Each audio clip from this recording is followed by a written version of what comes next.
Okay, here we're talking about a simple RC circuit. We have a voltage source, we have a switch here, so we can throw the switch.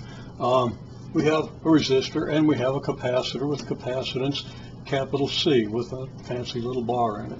The voltage on the capacitor is what? It's Q over C, where C is the capacitance. Okay? Now, you have to know those definitions. We've discussed capacitors. We understand that when we throw this switch, if the capacitor is, let's say, initially uncharged, then when we throw the switch, we're going to be moving positive charge in this direction and or negative charge in this direction, which is going to leave this plate negatively charged, this one positively charged. As we increase the charge, we increase the voltage across the capacitor. That voltage, having a positive here, is going to push back this way, as opposed to the source, which pushes conventional current in this direction, reducing the voltage across the resistor. Again, we can do the voltage drop around the circuit. If we start here and move all the way around, or let's say we start here, okay, we have an increase in voltage here. We'll have a drop in the voltage across the resistor. And now if we've got positive charge here and negative charge here, we're going to have a drop across here. So that this drop plus this drop equals the voltage that we get from the source. Meaning that as this builds charge, this drop gets bigger. Since this plus this equals this is voltage drop across the resistance is going to get smaller, so you're going to have less current. Okay, well, if we understand what's going on with the capacitor, we understand that the current is just transferring charge from one plate to another. The rate of change of the charge on the capacitor, Q is the charge on the capacitor. I apologize. I don't think I said that before, but that's kind of understood. Okay. The rate of change of that charge is then just equal to the current.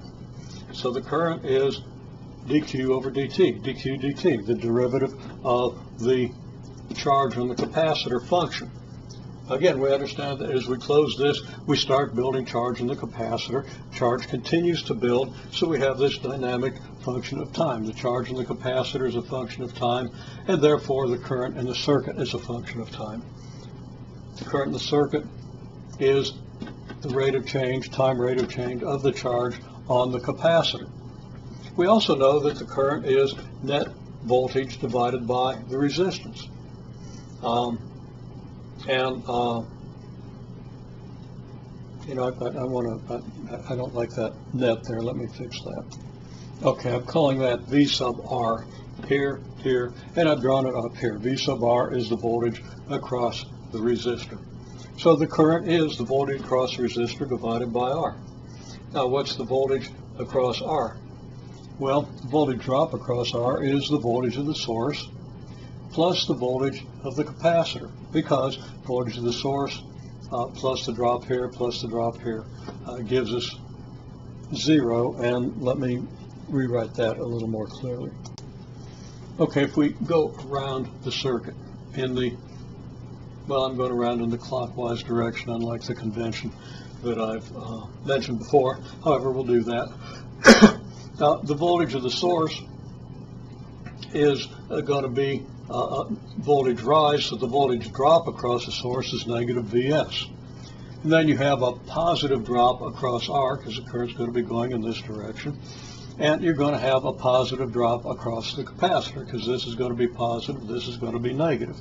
Again, we're assuming that you throw the switch on an initially uncharged capacitor, and that would be your circuit,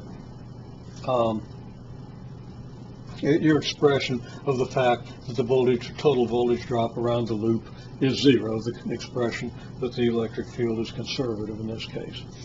So that the voltage across the resistor would be the voltage of the source minus the voltage of the capacitor, which is the voltage of the source minus Q over C. I had to pause there. I had a net up here. I'm going to call that V sub R. So, well, the current through the resistor, and that is the current in the circuit, is voltage across the resistor divided by the resistance. The voltage across the resistor is voltage of the source minus Q over C. where Q again is changing in time, and the current is dQ dt, the rate of change of charge on the capacitor, because the charge that flows through the circuit gets deposited on the capacitor.